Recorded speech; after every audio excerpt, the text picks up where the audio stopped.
Good morning, Brittany. I know we all hate to hear that line, pack your patience, but that might be a good idea today because there are lots of flights that have been canceled already. Good morning, Marianne. Yes, you can crack a beer, pop a champagne bottle, or sip on a sangria. Any of those things are now allowed. As of today, you can imbibe in your favorite alcoholic drinks in one of 27 Toronto parks, including Trinity Bellwoods, where we are here today. I feel like these games have gotten harder. Now, they are only serving coffee with your favorite old school arcade games, but within the next week, they will be partnering with a local brewery and bringing you craft beer as well. Frazer Snowdon, Global News. Now, officials say this is the 35th dash they've done in a Toys R Us store throughout Canada and the first one in Durham region. Brittany, we are hearing so many stories about this man's passion in the job already and who he was as a person. Tributes, of course, are pouring in across Ontario and the country.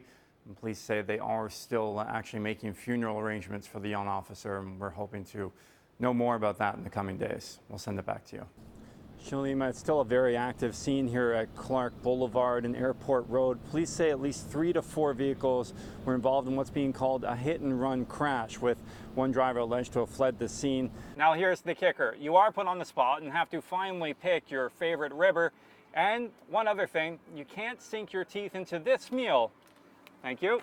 Enjoy. Until you get home. I'll admit, I just took a walk through and it is a little bit scary. So if you are bringing your little ones through, make sure to prepare them and let them know that it is all just fun and games for Halloween. Happy Halloween. Frazer Snowdon, Global News. Good afternoon, Marianne. Yes, police say one suspect is in custody after the reports of a stabbing here in Brampton earlier this morning. Now, paramedics tell Global News that a woman was taken to hospital in critical but stable condition. Yes, good morning to you, Marianne. Well, it's a contentious topic. Essentially, the city staff would like to make several changes that will limit cars and make this park more pedestrian friendly. Good morning, Shalima. Well, understandably, this would have been a scary situation for anybody here at this school. Counselors are expected to be at East York Alternative School later today to help with anybody that may have witnessed this incident. Shalima, the hospital network says that they take this very seriously and are working hard to try and restore these systems. But again, they have not confirmed what caused this outage. We're hoping to bring an update to you later today. Shalima, back to you. Yes, good morning, Marianne. Well, yes, it is very early in the investigation. We just got here on scene at Sherwood Avenue. That's just south of Lawrence in Pharmacy I'm standing at. Now, the call came in around 2:24 this morning. We're looking into what happened where an adult male has been taken to hospital. So, Marianne, as you heard, those gentlemen have been here since last night, and they've paid thousands of dollars for these flights to fly from here in Canada to India. And this was one of the branches, the actual one that impaled our sunroom from this tree. Adam Ruppel and his family remember the storm like it was yesterday. My son and my dog get really, really frightened where they didn't prior that. They're always like on edge. And it's no surprise they might feel that way. Sunday marked 1 year since an EF2 tornado winded through the area, leaving a path of destruction. The tornado destroying some buildings, ripping down power lines, and tearing roofs off of buildings.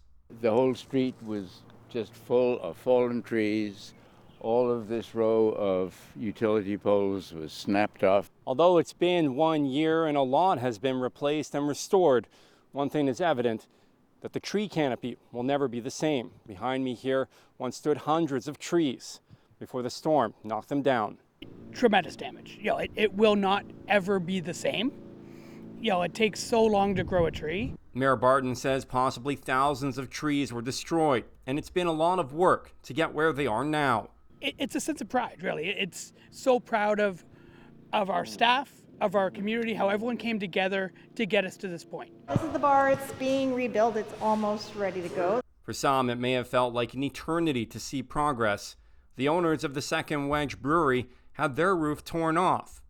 Now, it's a new beginning. And everything was completely disheveled, and that was our reality for most of this year. Now to have it back is just like such a gift. The brewery aims to be open once again. Mayor Barton says they want people to know they're open for business. There's work being done. We need to get more tourists back in town. We need to get some of the last remaining people back in their own homes. As residents try to slowly put things back together. Frazer Snowdon, Global News. And we heard a really loud scream. For this neighbor who prefers to remain anonymous, she leapt into action with her father to help save the victim. Walked outside and we seen a pit bull basically on top of this young girl and biting her and ripping her, basically her shoulder blade off. The incident happened around 7 p.m. Monday night on Agnes Street. Neighbors say a teenage girl was walking in the area with a friend when the dog somehow got loose. We ended up basically jumping in really quickly and like threw the dog off of her. And that's when many other of our neighbors jumped in as well. But she and her father were injured while rescuing her. The dog ended up breaking loose from the chain and stuff and the muzzle and ended up attacking me and ended up lacerating my arm in 2 spots and fracturing my wrist. It happened over there where the blue and green bin. Her mother, Michelle, was at work at the time and came home to find out they were attacked. Then I jumped in my car, went to hospital. I took the other little girl in the ambulance.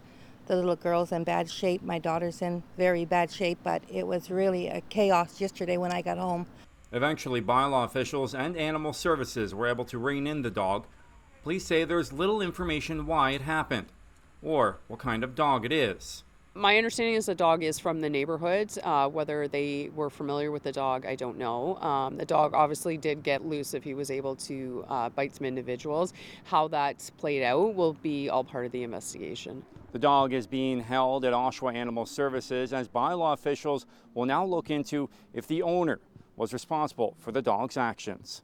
Frazer Snowdon, Global News. Robin Ottolini has gone from this viral TikTok craze to this. And I wanna tell you everything. Concerts in front of thousands. Feels way more real now, slightly more overwhelming, I think, but it's awesome. Last year, she signed a deal with Warner Music Nashville, springboarded by her TikTok fame. It was so surreal. It was crazy, and now I've met everybody. I've traveled to the U.S. I've gone to Nashville and met my label. Since that time, Ottolini has been on a radio tour across the U.S. and played several concerts in Canada, including the Calgary Stampede. Yeah, it was really crazy. It was overwhelming. I just remember all of the feelings, and yeah, it was the first time too that it was a Robin Ottolini show. You know, it wasn't cover bands and cover songs. And to show up on stage and to see that connection happen in real life between Robin on stage and the fans in the crowd, and to hear them singing back her words is just a whole different thing.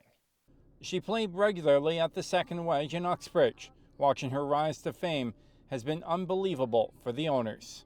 It's amazing. It's phenomenal. We're so excited for Robin, and we feel kind of the little place at home that we were so blessed to have her play with us for so many years. The latest milestone, performing at Canadian Country Music Awards, a dream come true for this Uxbridge country singer. I've always wondered what it would feel like to be on stage, but I definitely kind of black out. You get into such we're doing this now, and you just kind of do it. She also took home the Rising Star Award from that show, but the excitement is far from over. In 2022, Robin will be on the main stage with one of Canada's biggest country singers. Shania Twain at next year's Boots and Hearts in Oro Medonte. I'm such a realistic person that I never thought that would ever be a thing, but it is. So next up, Shania, let's do a song. No, just kidding. A goal that may not be that unattainable as this Durham star continues to rise.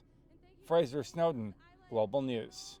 So there's the fear that sometimes we're getting more exposure in an uncontrolled environment. Elgin Brommel says the pandemic has made his work even more stressful, and he already suffers from PTSD. I was involved in 2 calls that involved close colleagues of mine that were critical situations. While he was able to get help, this year his job has felt even more confining. We're working on these sick patients in tight quarters, sometimes in a 6x10 box at the back of our truck. And sometimes him, along with his colleagues, don't know what they are dealing with until they arrive at a call. So we've got some situations where paramedics are walking into a situation where, you know, people are saying that they don't have symptoms or they haven't tested positive, and they have. There is help in the form of a support group. There's definitely an increase in the use of the peer support team, especially as the year goes on. But Brian Forbes says this year limits them even more. We can't go to the gym and exercise and see our friends and family like we usually are. So when coping mechanisms aren't readily available to us, it's a lot more difficult to deal with those stressful situations. Like so many other professions, it's been challenging for paramedics with things like burnout and compassion fatigue. But the union says it's been a problem that they've had for years, mainly a staffing shortage. But what needs to happen is there needs to be more paramedics on the road. When you're grinding out there and the radio's going off and the calls are coming fast and furious, and you've just had a really traumatic experience, the last thing a paramedic is going to do at that point in time is to tap out and say, I can't do it anymore, because they don't want to leave their fellow paramedics short. I was having flashbacks. I was reliving calls. Spencer Jones used to be a paramedic as well with Durham Region. He says the stress is often cumulative. It was a case of a building up of multiple calls over the years of being a paramedic. And he believes more investment is needed. Spending more on prevention, spending more on treatment now has a long-term benefit, even when it comes down to cost. The union adds its members, quote, are not looking to be heroes. They're looking to not be broken by their careers. Frazer Snowdon, Global News.